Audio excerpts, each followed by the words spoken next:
The transport ship docked at Meridian Point Station with a soft hiss. Captain stepped out first, followed by a young girl carrying a blue backpack. She wore a white shirt, a plaid skirt, and sneakers that looked worn from use. Her brown hair was tied back in a simple ponytail. Emma Carter looked around the docking bay with wide eyes. She had never seen so many different aliens in one place. There were tall ones with scales, short ones with fur, and some that seemed to float rather than walk. The station was huge, with bright lights and moving walkways that stretched as far as she could see. "Stay close," Captain said. "The medical check is just down this corridor." Emma nodded and followed him. She had been selected for the student exchange program 3 months ago. Her school back in Colorado had a lottery, and somehow her name got picked. Now she was actually in space, on an alien station, about to spend 6 months learning about other worlds. Commander watched the new arrivals from his security station. He was with green scales and yellow eyes that could see in multiple light spectrums. The human captain he knew well, made regular supply runs to the station. But the small human with him was new. "Is that a human child?" his assistant asked. "Appears to be," said he. Checked his. "Emma Carter, age 16, here for the educational exchange program." She looked so small, so soft. Had to agree, the girl barely came up to shoulder. Her limbs looked thin. Her skin had no scales, no armor, no protective plating at all. How did humans survive with such vulnerable bodies? Emma entered the medical center and was greeted by Doctor.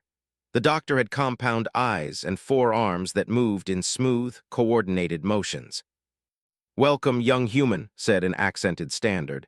"Please step onto the scanner. This will not hurt." Emma did as she was told. The scanner hummed and lights ran up and down her body. Eyes widened as data filled his screens. He tapped at the console, frowning. "Is something wrong?" Emma asked. "The scanner must be broken," muttered. "These readings cannot be correct." "What readings?" "Your bone density is showing as extremely high, your muscle efficiency is off the charts, and your immune system," he trailed off, shaking his head. "I will run the scan again." The second scan showed the same results, so did the third. Finally gave up and marked it as equipment failure. He cleared Emma for entry to the station. "Thank you," Emma said with a smile. She seemed completely unaware of how strange her biology appeared to the doctor. Captain left Emma at the education center where she would meet her host family. As she walked through the station, people stopped to stare.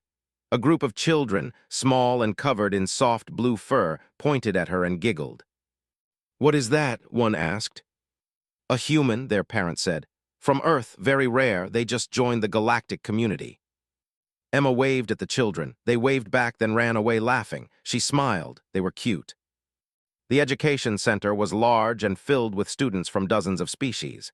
Emma's teacher, Peter Yang, met her at the entrance. He was human too, which made Emma feel less nervous. "How was the trip?" Peter asked.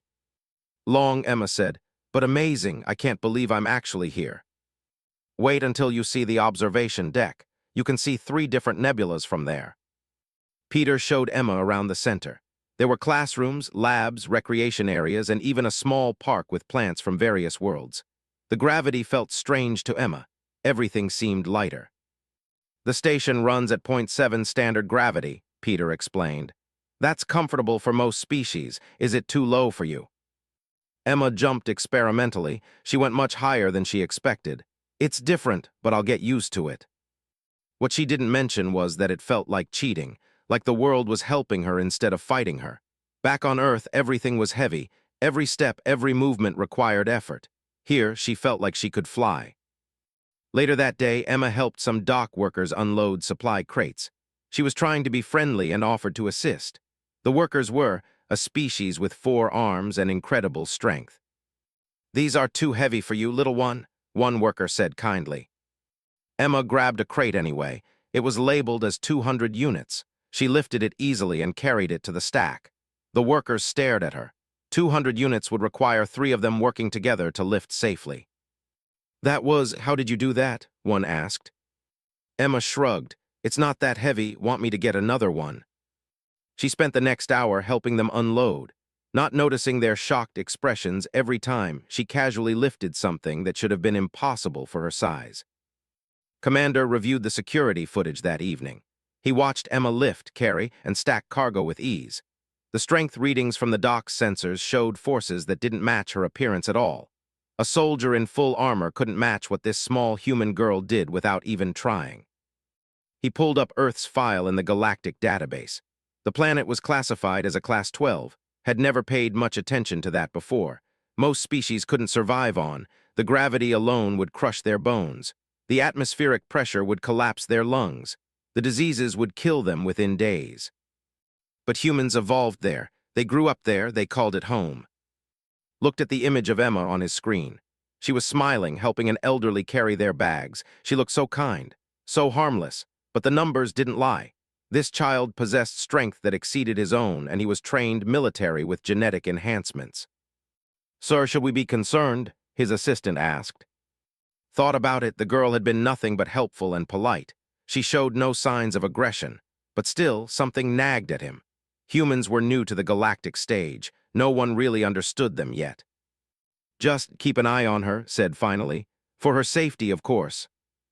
Emma settled into her quarters that night. They were small but comfortable. She video-called her parents back on Earth and told them about her day. They looked tired. It was early morning in Colorado. "I'm so proud of you, sweetie," her mom said. "Are you being safe?" her dad asked. "Of course, Dad. Everyone here is really nice. The gravity is super light, though. I feel like I'm going to float away."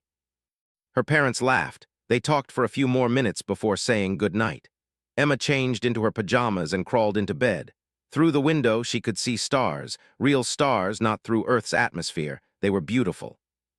She didn't know that across the station, Commander was filing a report about the unusual human child. She didn't know that Doctor was running simulations trying to understand her biology. She didn't know that her simple acts of kindness and helpfulness had already marked her as something extraordinary in the eyes of the aliens around her. Emma just knew she was happy to be here. She closed her eyes and fell asleep, dreaming of the Emma had been on Meridian Point for 3 weeks when the alarm sounded. She was in the education center with a group of alien students, working on a math problem that used base 12 instead of base 10. It made her brain hurt, but in a good way. The lights turned red. A loud siren echoed through the corridors. Peter Yang's face went pale. "Everyone stay calm," he said, but his voice shook. "Move to the secure room quickly." The students didn't understand what was happening. Emma stood up and helped guide the younger children toward the safe room. A child, no bigger than an Earth cat, clung to her leg. Emma picked her up and carried her. "It's okay," Emma whispered. "We'll be safe." The explosion started before they reached the safe room. The station shook. Lights flickered. Through the windows, Emma saw a ship attached to the station's hull like a parasite. Pirates. Armed figures stormed through the corridors. They wore mismatched armor and carried weapons that looked dangerous even to Emma's untrained eyes. The lead pirate was massive, nearly 7 feet tall, with 4 arms and skin like rough leather. "Everyone down," he roared. His voice came through a translator, but the threat was clear in any language. Students screamed. Teachers tried to shield them. Peter moved to stand in front of Emma and the other children, but a pirate shoved him aside. He hit the wall hard and didn't get up. Emma felt something cold settle in her stomach. She knew this feeling. Her self-defense instructor back home called it situational awareness. Her body was preparing for danger, flooding her system with adrenaline and sharpening her senses. But she forced herself to stay calm, stay still, observe. The lead pirate surveyed the room. His eyes, all 3 of them, moved across the frightened faces. "No one moves, no one dies. We want credits, not bodies. Cooperate and you go home." His name was, Emma learned this when his crew members addressed him. He seemed to be in charge. The other pirates, maybe 15 of them, fanned out to secure the area. They herded everyone into the center of the room. Lieutenant Karen Brooks, a human security officer, appeared at the doorway. Her hand was on her weapon. "Release the hostages. The station's security forces are on their way." Laughed, it was not a nice sound. "Your station has 12 security officers. I have 40 soldiers. Do the math, human." Karen's jaw tightened. She was calculating odds, trying to find an angle. Emma could see it in her eyes, but before Karen could act, a pirate hit her from behind with the butt of his rifle. She collapsed. Emma's fingers curled into fists. She forced them to relax. Not yet. Too many hostages, too many ways this could go wrong. "Bind them," ordered. His crew moved through the group, putting restraints on wrists. When they reached Emma, a pirate with 6 spider-like legs leaned down to her level. "Look at this little one," he said. "You're a human, aren't you? Your species is worth good money. Rare specimens fetch high prices from collectors." Emma looked up at him. "That's illegal. The galactic community banned sentient trafficking." The pirate laughed. "The galactic community doesn't control the outer systems, little girl." Walked over to examine Emma more closely. "A human child? Yes, this will increase our profits significantly. The consortium pays well for unusual specimens." Emma's teacher, Peter, tried to speak. "She's just a kid. Please take me instead." "Quiet," a pirate snapped, kicking Peter in the ribs. He gasped in pain. Emma watched, observed, counted. 15 pirates in this room. Weapons were energy-based, possibly with stun settings. The pirates seemed confident, which meant sloppy. They weren't expecting real resistance. The hostages were mostly children and teachers. No one trained for combat, no one dangerous. Except her. But she buried that thought. She couldn't let them know, not yet. Commander's voice came through the station's speakers. "This is station security. Release the hostages immediately. You are surrounded." Picked up a communicator. "Commander, I don't think you understand your position. I have 60 hostages, including 20 children. If you try to breach this room, I will start executing them, starting with the youngest." Emma felt the little child trembling against her. She stroked the child's fur gently, making soothing sounds. "What are your demands?" asked. 10 million credits, a clear path to our ship, and no pursuit. You have 2 hours. The communicator went silent, smiled. "They always pay. Stations can't afford the bad publicity of dead children." He walked among the hostages, enjoying their fear. When he passed Emma, he stopped again. "You're very calm for a child. Aren't you scared?" Emma looked at him. "Will being scared help?" The question seemed to confuse him. "What?" "You said if we cooperate, we go home. I'm cooperating. Being scared won't change anything." Studied her for a long moment. Then he laughed and patted her head like she was a pet. "Smart little human. Too bad you'll spend the rest of your life in a collector's cage." Emma didn't respond. She was counting heartbeats, measuring distances, noting weak points in the pirates' formation. Her gym teacher, Coach Martinez, had taught her hand-to-hand combat. "Just in case," he'd said. Emma had been the best in her class. She'd thought it was just fun. Now she understood why humans learned to fight as children. Because Earth was dangerous, because predators existed, because sometimes cooperation wasn't enough. One pirate, smaller than the others, tried to grab Emma's backpack. She had homework in there and a picture of her family. The pirate yanked hard. The strap dug into Emma's shoulder. "Let go," the pirate snarled. Emma held on. "That's mine." The pirate yanked harder. Emma's instinct took over before she could think. She grabbed his wrist to stop him. Her fingers closed tight, just a normal grip, just trying to stop him from taking her things. The pirate's bones snapped with a sound like a dry stick breaking. He screamed, high-pitched, agonized. Every head in the room turned. Emma stared at her hand, at the pirate's twisted wrist, at the bone pressing against the skin from inside. "I didn't mean to," she said. I didn't mean to hurt him." The room went silent. Even the hostages stopped crying. Everyone was looking at Emma, this small girl in a school uniform who had just broken an adult pirate's wrist with a casual grip. Moved toward her, his weapon raising. "What are you?" Emma stood up slowly. The child slipped from her arms, scurrying to hide behind a desk. Emma's heart was pounding now. She had revealed herself. There was no going back. "I'm just a girl," Emma said quietly, "from Earth." Earth repeated, his eyes narrowed. Yes. The other pirates were backing away now. Emma could see the fear in their eyes. They had made a mistake, a very big mistake. They had assumed she was weak because she was small, because she was young, because she looked harmless. But Emma had grown up under gravity that would crush most of them. She had breathed air that was toxic to half the species in this room. She had survived diseases that would kill them in hours. Her immune system fought battles every day that would overwhelm their bodies completely. She was from Earth, a world that tried to kill its children and only made them stronger. Aimed his weapon at Emma's chest. "Stay back or I'll shoot." Emma moved before could fire. She had learned in gym class that when someone points a weapon at you, the time between decision and action is critical. Humans called it reaction time. Emma's was 0.2 seconds, fast for a human, impossible for most aliens. She ducked low and pushed off with her legs.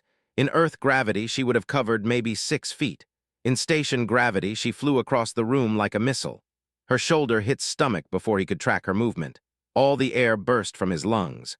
The weapon flew from his hands, clattering across the floor. 3 pirates moved to intercept her. Emma grabbed the nearest one by the arm and used his momentum against him, a move Coach Martinez called a hip throw. On Earth, it would slam someone to the mat. Here, with the lower gravity, the pirate went airborne. He crashed into his companions, and all 3 went down in a tangle of limbs. "Shoot her," wheezed, trying to get air back in his lungs. Energy bolts filled the air. Emma kept moving. The key was never to stop, never to be where they expected. She rolled behind a desk as shots burned the air where she had been standing. The hostages screamed and covered their heads. "Don't shoot near the children," Emma shouted. "You'll hit them." The pirates hesitated. That moment of hesitation was all Emma needed. She grabbed a chair and threw it, not at the pirates, but at the ceiling lights. The lights shattered, plunging half the room into darkness. Human eyes adjusted to darkness faster than most alien species. Emma could see them, they couldn't see her. She moved through the shadows like a hunting cat. Her hand lashed out and struck a pirate's weapon hand. The impact made him drop his gun. Her elbow caught another in the solar plexus, wherever aliens kept their breathing centers. He collapsed, gasping. "She's just one child," roared. "There are 15 of us, take her down." But fear had infected his crew. This wasn't what they signed up for. They attacked soft targets, unarmed merchants, weak stations. They didn't fight predators wearing school uniforms. A pirate with 4 arms tried to grab Emma. Bad move. She was trained in judo, designed for opponents with multiple limbs. She caught 2 of his arms, turned her hip, and used his weight to flip him. He hit the ground hard enough to crack the floor tiles. "I'm sorry," Emma said as she moved past him. She meant it. She didn't want to hurt anyone, but they had threatened children. They had hurt Peter. They had hit Lieutenant Brooks. Some lines you didn't cross. Finally got his breath back. He grabbed a fallen weapon and fired wildly in Emma's direction. She dropped flat. The bolt passed over her head so close she felt the heat. It hit a wall and left a smoking hole. Emma's fear turned to anger. He was shooting blindly. He could hit the hostages. He could kill the children he'd promised to keep safe if they cooperated. That made him not just dangerous, but a liar. She came at him from a different angle, low and fast. His eyes were still adjusting to the dark. By the time he saw her, it was too late. Emma's fist drove into his knee joint. It bent backward with a crack. Screamed and fell. Emma grabbed his weapon before he could use it again. She threw it across the room, out of reach. Then she stood between him and the hostages, breathing hard, ready for more. The remaining pirates looked at their leader on the ground, then at the small human girl who had put him there. Several dropped their weapons. Others backed toward the door. "Commander," Emma called out, "they're giving up. You can come in now." The security commander's voice came through the speakers, shocked. "Miss Carter, what happened?" "I handled it," Emma said simply. 3 pirates made a run for their ship. Emma couldn't let them escape and bring reinforcements. She gave chase. The corridor outside was narrow, which worked in her favor. She caught up to the first pirate and grabbed his ankle. He went down hard. The second one turned to shoot her. Emma reacted on instinct. She picked up the fallen pirate and used him as a shield, not to hurt him, but to block. The shot hit his armor, which absorbed most of the impact. Emma felt bad about it, but she couldn't let them shoot her. Her parents would be sad. She threw the first pirate at the second one. They collided and fell in a heap. The third pirate, smarter than his friends, had already reached the airlock leading to their ship. He was trying to close it behind him. Emma ran faster than she'd ever run before. Coach Martinez had clocked her at 40 miles per hour in the gym. That was in Earth gravity. Here, she was moving like a track star on fast forward. She reached the airlock and wedged her fingers into the closing door. The pirate's eyes went wide as he saw her stop the heavy door with just her grip strength. He pulled out a knife and slashed at her hands. Emma jerked back, letting the door close, but she'd seen enough. Their ship had 12 more crew members inside, too many to fight safely. She ran back to the education center. Commander and his security team had arrived. They stood in the doorway, weapons drawn, staring at the scene. 15 pirates were on the ground, disarmed, most of them groaning in pain. Emma stood in the middle of it all, her school uniform torn, her face smudged with dirt, but otherwise unharmed. Lieutenant Brooks was sitting up, holding her head. Peter Yang was helping the children to their feet. Everyone was staring at Emma. "Report," demanded, though his voice sounded uncertain. Emma straightened her back. "Sir, I neutralized the immediate threat. 15 hostiles down. 3 fled to their ship. The ship has 12 more crew members. They might try to escape or mount another attack. I recommend securing the airlock and preparing for either scenario." Just stared at her. "You neutralized 15 armed pirates by yourself." Emma looked down at her hands. They were shaking now that the adrenaline was wearing off. "I didn't mean to hurt them so badly. I was trying to be gentle. But they were going to hurt the kids, and I couldn't let that happen." One of the security officers checked the pirates. "Sir, these injuries, broken bones, dislocations, severe contusions, this level of damage from a human child is impossible," finished, but the evidence was right in front of him. "How?" Emma bit her lip. "I'm from Earth. We're heavier there, stronger. I thought everyone knew that." "We read about it," said slowly, "but reading and seeing are different things." Groaned from his position on the floor. You're a monster, a demon." Emma walked over to him. His hand moved to his weapon, but he didn't draw it. Emma knelt beside the pirate leader, careful not to hurt him more.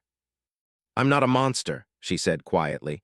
"I'm just a girl who wanted to go home after class and do her homework. You threatened my friends, you scared little children, you left me no choice." She stood up and looked at. "I learned how to fight because my mom made me take self-defense classes. She said the world was dangerous and I needed to protect myself. I guess it was good advice."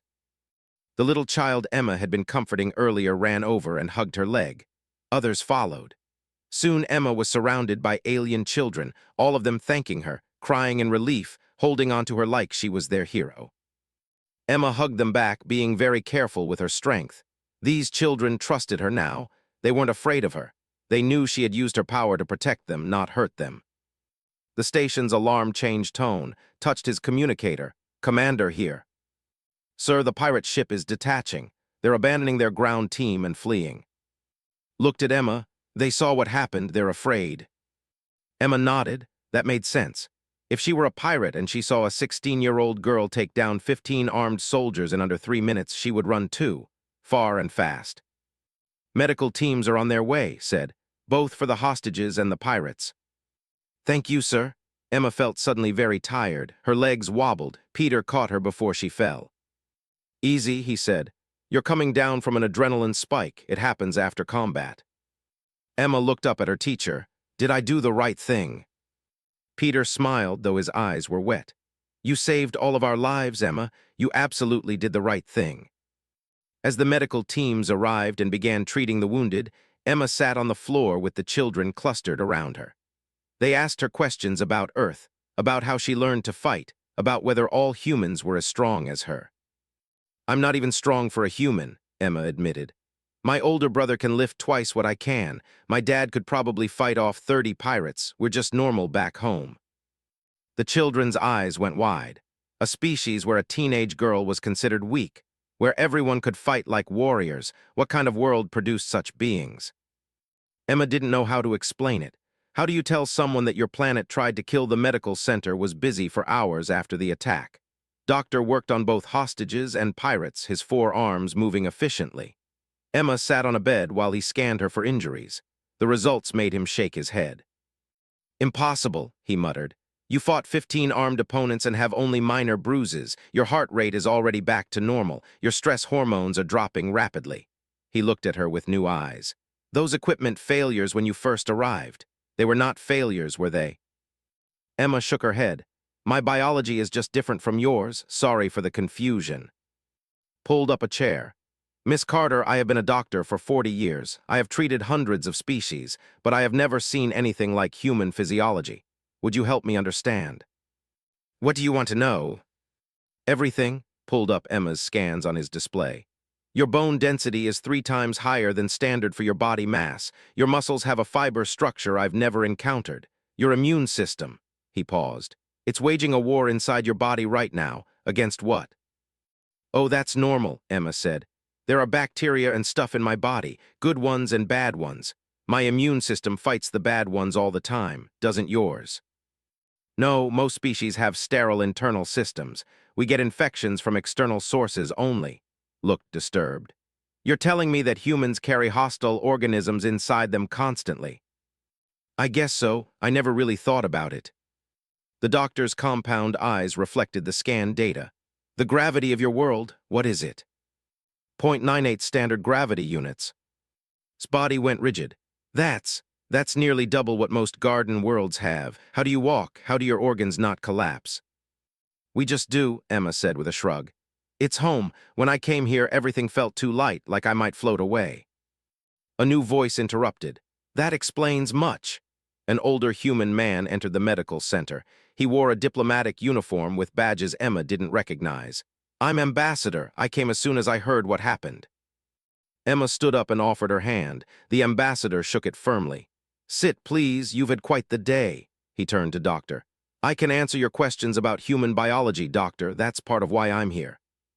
Over the next hour, Ambassador explained Earth to the gathered medical staff and security personnel. Commander had joined them, along with Lieutenant Brooks and several others. They listened with growing amazement and horror. Earth is classified as a Class 12, began. The highest danger rating in the galactic community.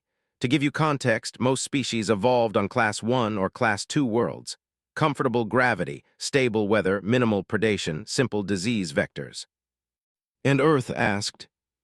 Earth has weather systems that can level cities, earthquakes that crack continents, volcanoes that block out the sun. We have multiple climate zones, each one capable of killing unprepared visitors. Our oceans have pressure at depth that would crush any ship in this station. Our deserts can reach temperatures that would boil most species' blood. Doctor's hands trembled, and humans evolved there. We didn't just evolve there, we thrived there. We spread to every corner of that hostile world. We conquered predators that could tear through steel. We survived plagues that killed millions and came back stronger. We built civilizations in places where simply breathing required adaptation. Pulled up an image of Earth on the display. Blues and greens and whites swirled in beautiful patterns. It looked peaceful. Our oxygen levels are toxic to 60% of galactic species. Our atmospheric pressure would give most of you severe medical problems within hours. Our background radiation from our sun causes cancer in unprotected tissue, so our bodies learn to repair DNA damage constantly. A medical assistant raised a claw. How do human children survive to adulthood in such conditions? Natural selection, said bluntly. For millions of years, only the strongest and most adaptable humans survived to reproduce. We didn't have peaceful evolution. We had a brutal grinding process that weeded out weakness generation after generation. Emma listened quietly. She'd learned some of this in school, but hearing it explained to aliens made her realize how strange her home must seem to them. Miss Carter addressed her directly. You said you're not strong by human standards. Explain. Emma thought about how to put it. My brother joined the military. He can run 20 miles with a 100-pound pack. He can climb walls with just his hands. He passed tests that most soldiers can't, and he's just normal, average for a military guy. And civilians pressed. My grandmother is 70 years old. She survived cancer twice. She still gardens and chops her own firewood. My dad works construction. He lifts steel beams that weigh more than me. My mom is a nurse. She works 12-hour shifts on her feet, dealing with sick and dying patients, and she's been doing it for 20 years. Emma looked at their shocked faces. We're just regular people doing regular jobs. Nodded. Humans measure their worth by different standards than most species. We value endurance over comfort. We praise those who push through pain rather than avoid it. Our sports involve controlled violence for entertainment. Our children play games that teach them to hunt, fight, and survive. The self-defense classes, said understanding dawning. Yes, most human children learn some form of combat before age 10. It's considered basic education, like reading or mathematics. We teach our young to protect themselves because we can't always be there to protect them. Doctor pulled up more data. I've been researching human medical history. You have accounts of people surviving falls that should be fatal, enduring injuries that would kill any other species, recovering from diseases we can't even treat. How?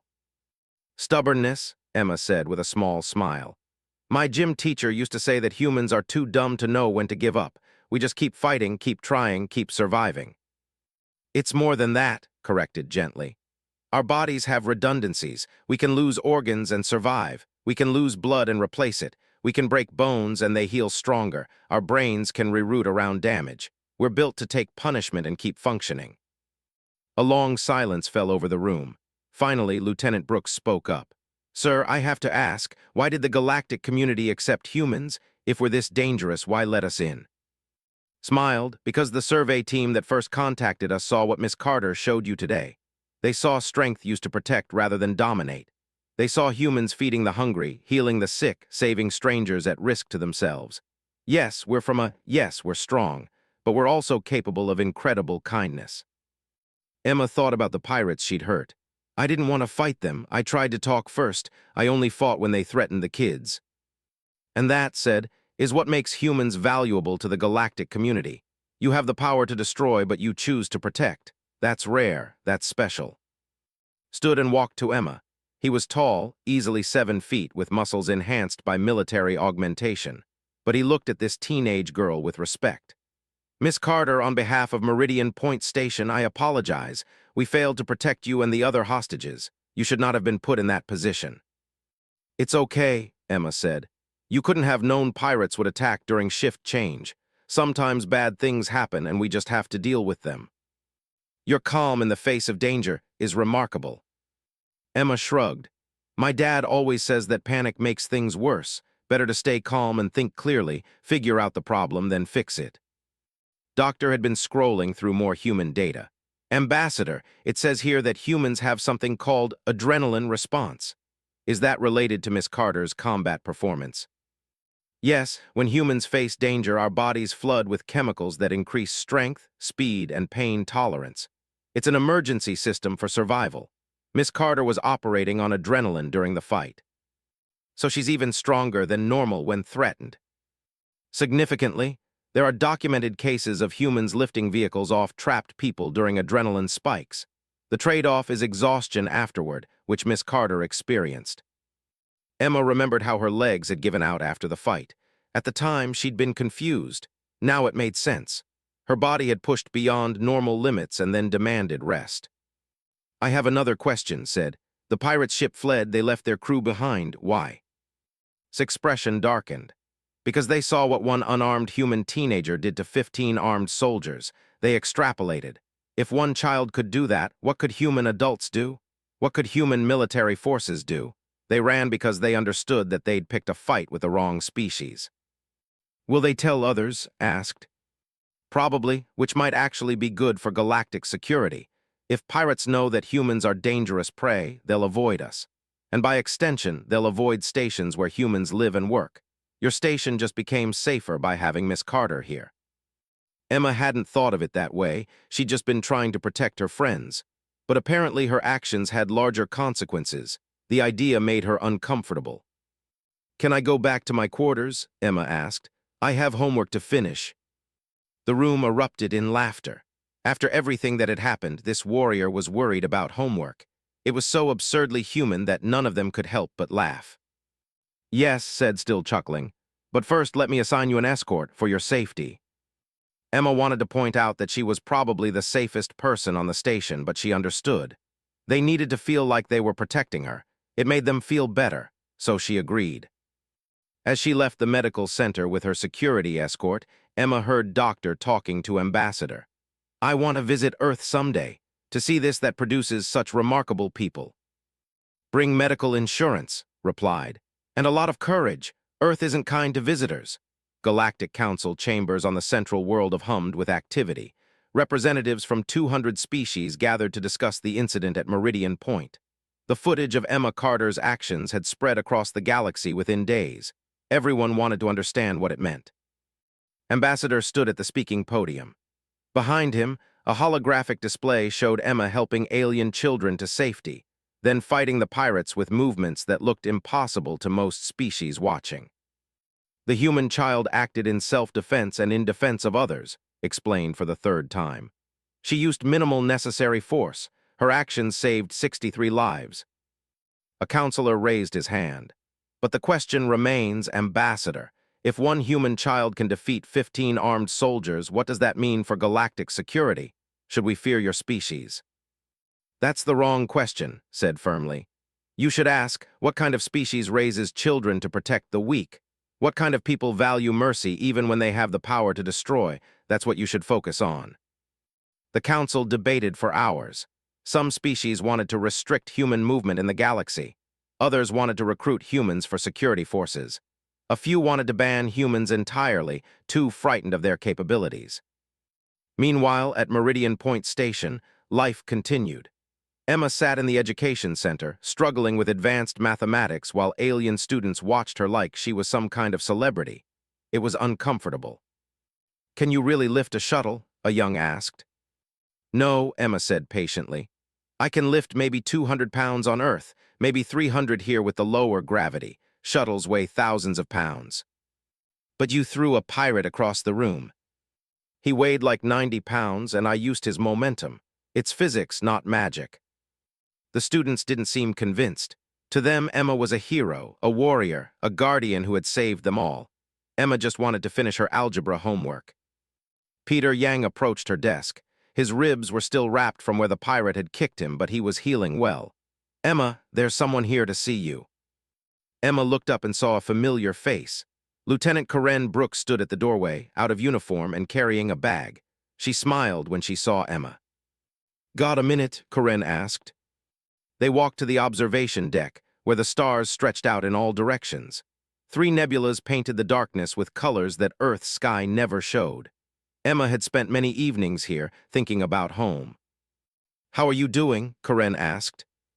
"Fine, I guess. Everyone treats me different now, like I'm dangerous." "You are dangerous," Karen said simply. "But so am I, so is anyone with training and capability. The question is what you do with that danger."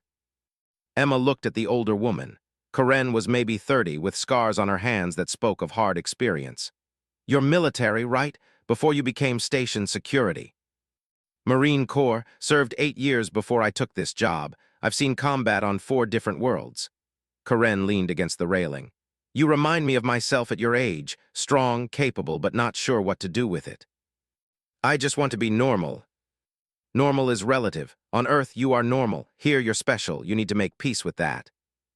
Emma was quiet for a moment. "Did you watch the footage?" "About 100 times. You have good instincts. Your technique needs work, but for someone with just basic training, you did well. Better than well, actually. You saved lives, including mine." "I'm glad you're okay. I was worried when you went down." Karen smiled. "I've had worse. Concussions heal." She opened the bag she'd been carrying. Inside was a worn book with a leather cover. "This is a training manual. Basic combat theory, tactics, self-defense techniques. I used it when I was in boot camp. I want you to have it." Emma took the book carefully. The pages were full of diagrams and notes in Karen's handwriting. "Why?" "Because you're going to be in situations like this again. Not because you want to be, but because that's life. When you're strong, people expect you to help. When you're capable, people depend on you. You need to be ready." "I don't want to hurt anyone." "I know that's what makes you a good person. But sometimes protecting the innocent means stopping the guilty. You need to be okay with that." Karen put a hand on Emma's shoulder. "The galaxy is big and full of good people, but there are also bad people. Pirates, slavers, tyrants, they prey on the weak. People like us stand between them and their victims. It's not fair, it's not fun, but it's necessary." Emma understood. She'd felt it during the fight. The moment she decided to stop being passive and start being active. The moment she chose to protect rather than hide. "Thank you," Emma said, holding the book close. "I'll study it." "Good, and if you ever want to talk about anything, come find me. We humans need to stick together out here." After Karen left, Emma stayed on the observation deck. She opened the book and started reading. The techniques were more advanced than what she'd learned in gym class. There were sections on fighting multiple opponents, disarming armed attackers, protecting others while under fire. Karen had marked certain pages with notes like, "Saved my life on Prime," and used this against larger opponents. "Miss Carter," Commander's voice interrupted her reading. The security chief approached with his usual careful steps. "May I join you?" "Of course, sir." Stood beside her, looking out at the stars.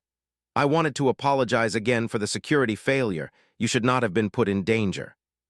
"You already apologized, and it's okay. Bad things happen sometimes."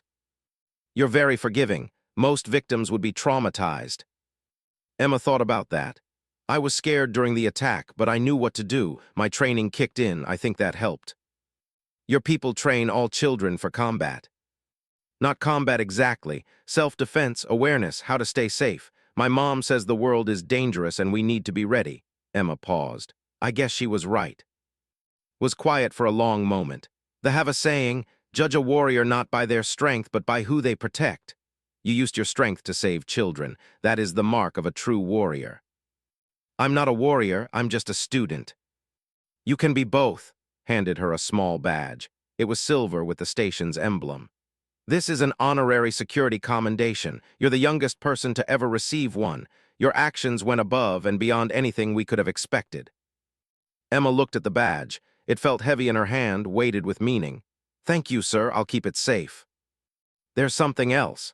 Pulled up a holographic display. We've received requests from 17 other stations asking if humans would be interested in security positions. Your actions have shown the galaxy that humans are not just strong, but also principled. Many stations want that combination protecting their people. That's good, right? Yes, but it also means expectations are high.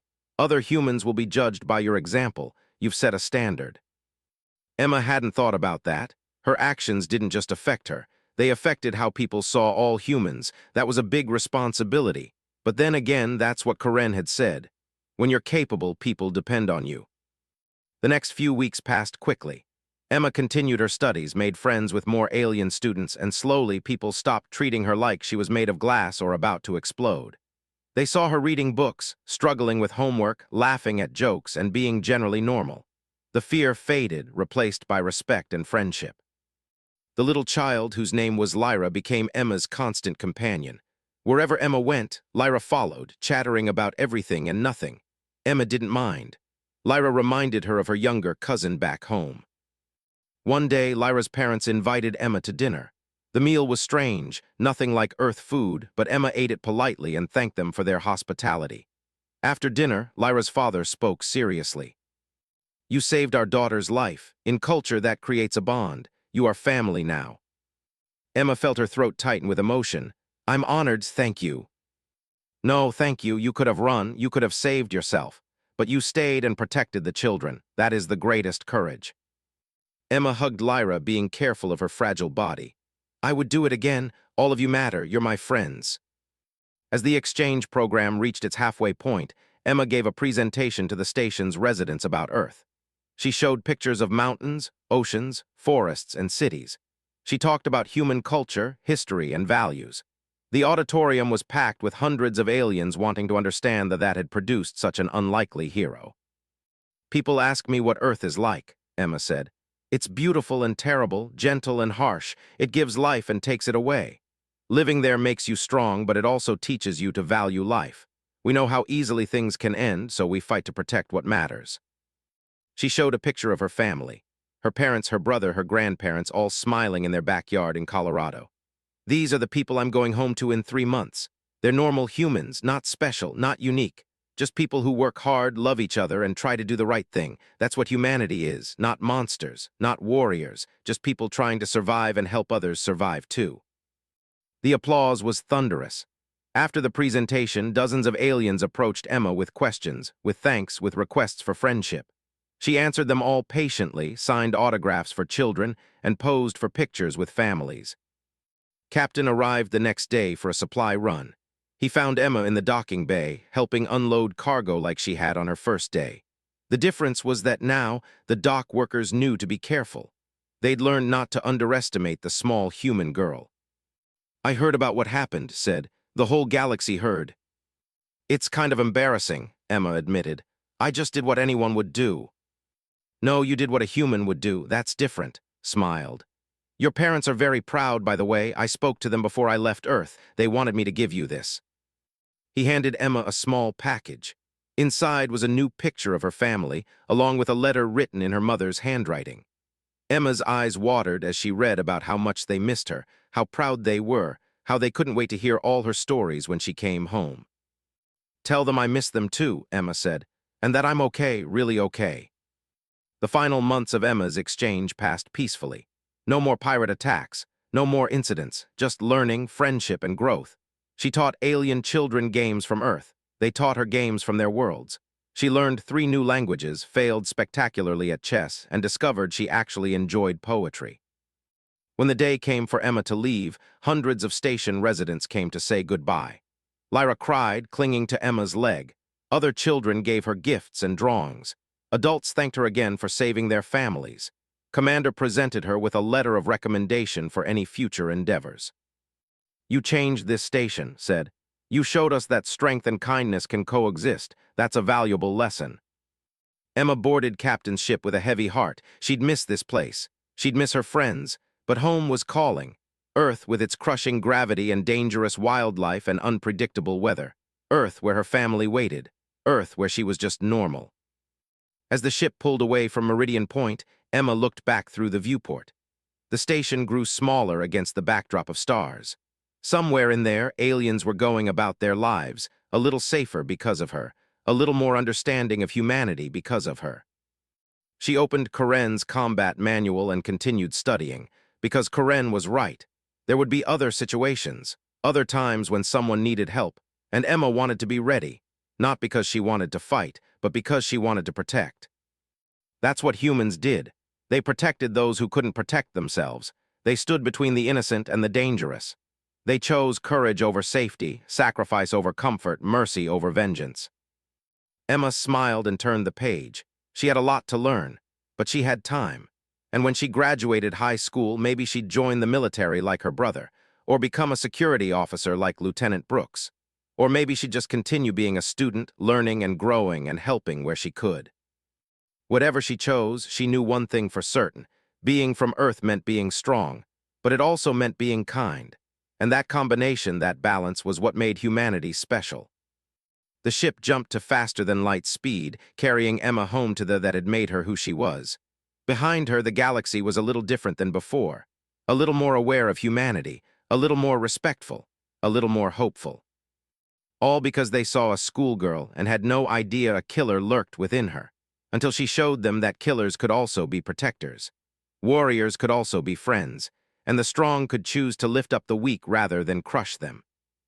That was the human way, that was Emma's way, and the galaxy was better for it. Emma smiled. That was true, but it was also home, and she couldn't wait to go back and tell everyone about her adventure in space. They'd never believe what happened. Then again, if she showed them the security footage, maybe they would. She made a mental note to ask Commander for a copy. Her mom would want to see it, and her gym teacher would definitely want to critique her technique. You every day with gravity, weather, predators, and disease. How do you explain that humans evolved by fighting everything, including each other, until they became too tough to kill easily? You couldn't, not really. They would have to see Earth to understand, and Emma wasn't sure they would survive the visit.